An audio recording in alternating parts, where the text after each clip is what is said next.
Hey everybody, let's quickly go over a little bit about this. This is a Film Classics VHS tape in the big clamshell case.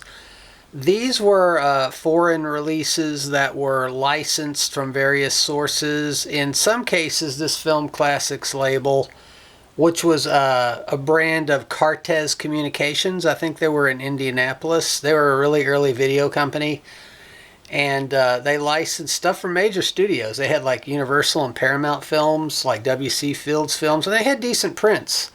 Not always. Like some of the prints they had on these were bad when it came to the international movies, but generally the Hollywood stuff that they had was pretty good. Some of the silent stuff that they had, the prints were pretty poor. So some of these early VHS tapes are bad. I mean, we already know that.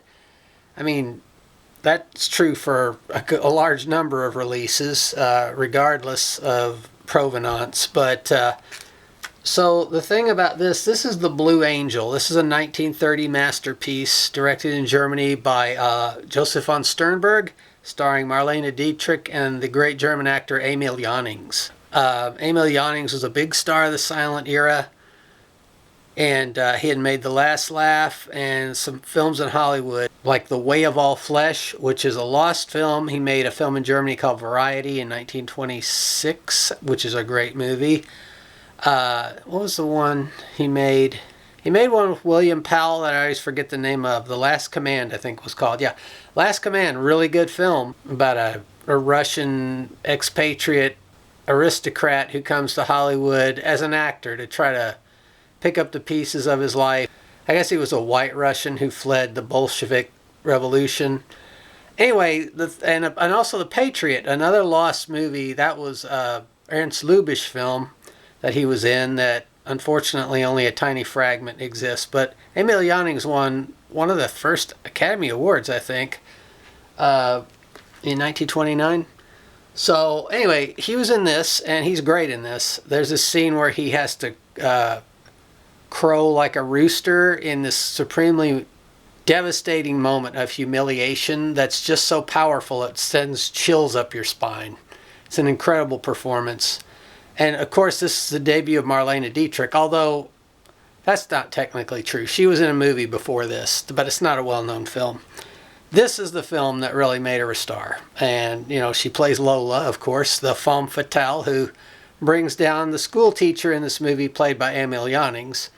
Of course, in the movie, the school teacher is respected. Nobody would ever expect him to go nutsoid over a woman and ruin his life, which is, of course, what he did. Now, that was a great plot device in a lot of silent movies, especially if you go like back to Theda Bara, where she was basically doing that to men, or they were allowing themselves to have that happen to them.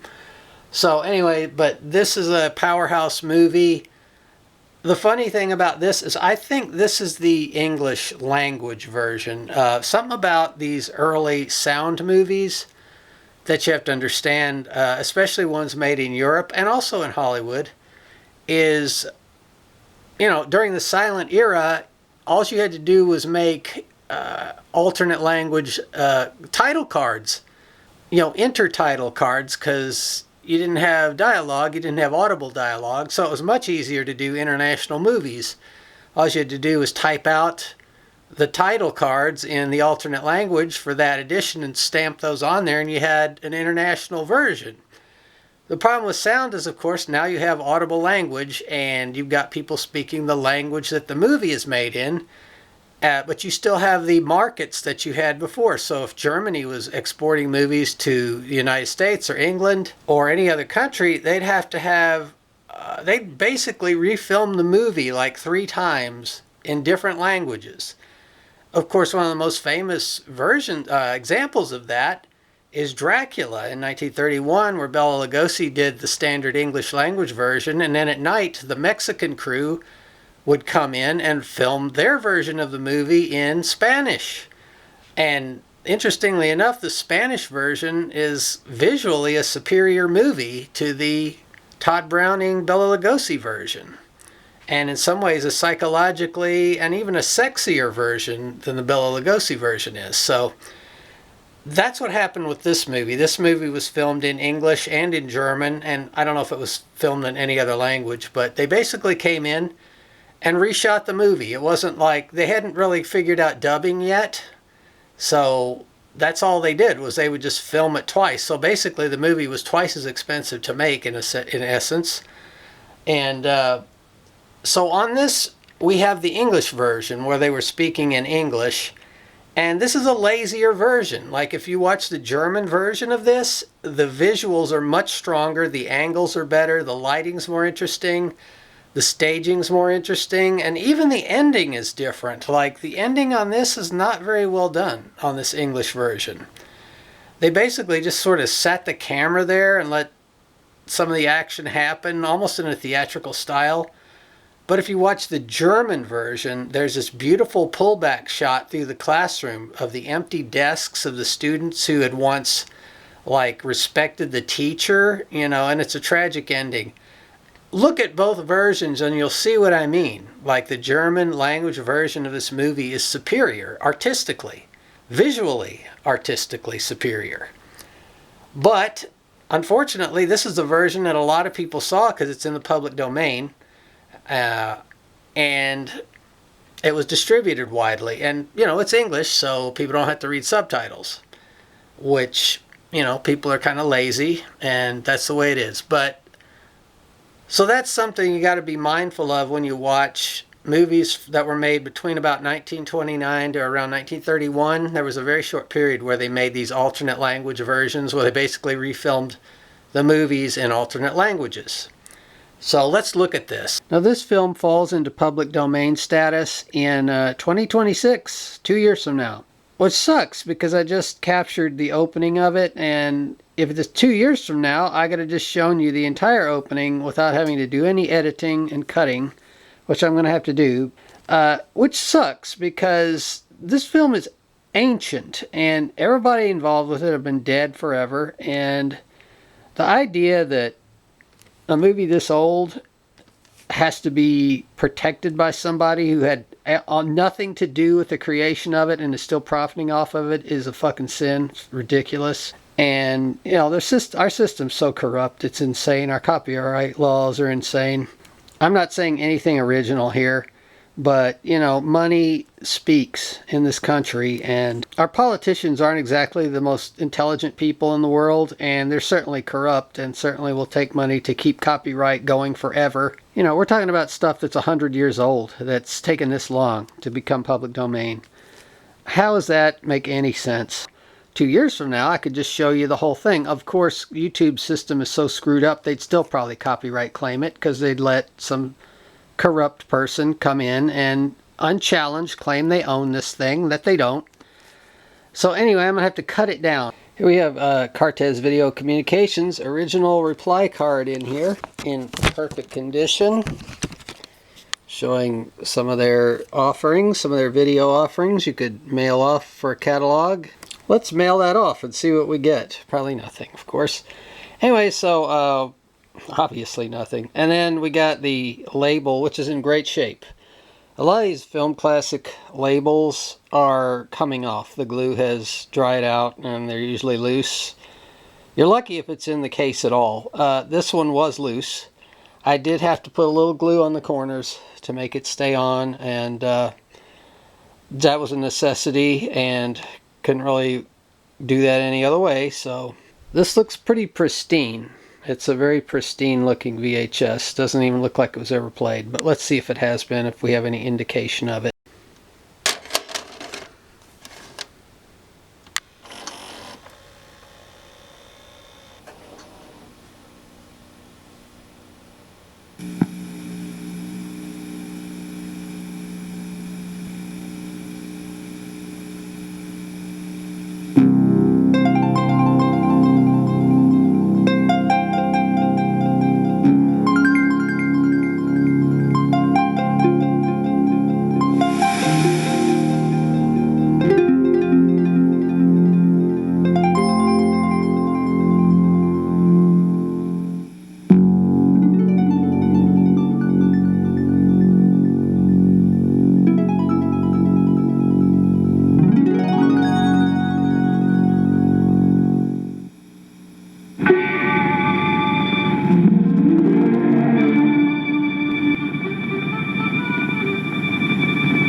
I am happy to say I'm wrong. Now, most of what I said was correct, but as for this particular release, this is the German language version. It had subtitles.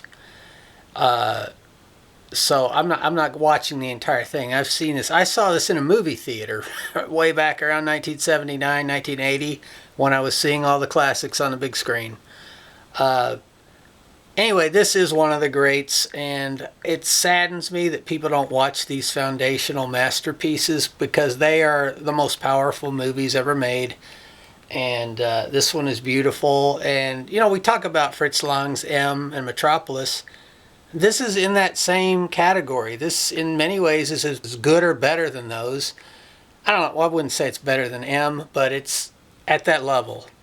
It's powerful. It starts with an expressionistic, classic kind of German silent image, and then it starts with those chickens crowing, which become symbolic foreshadowing of what's to come.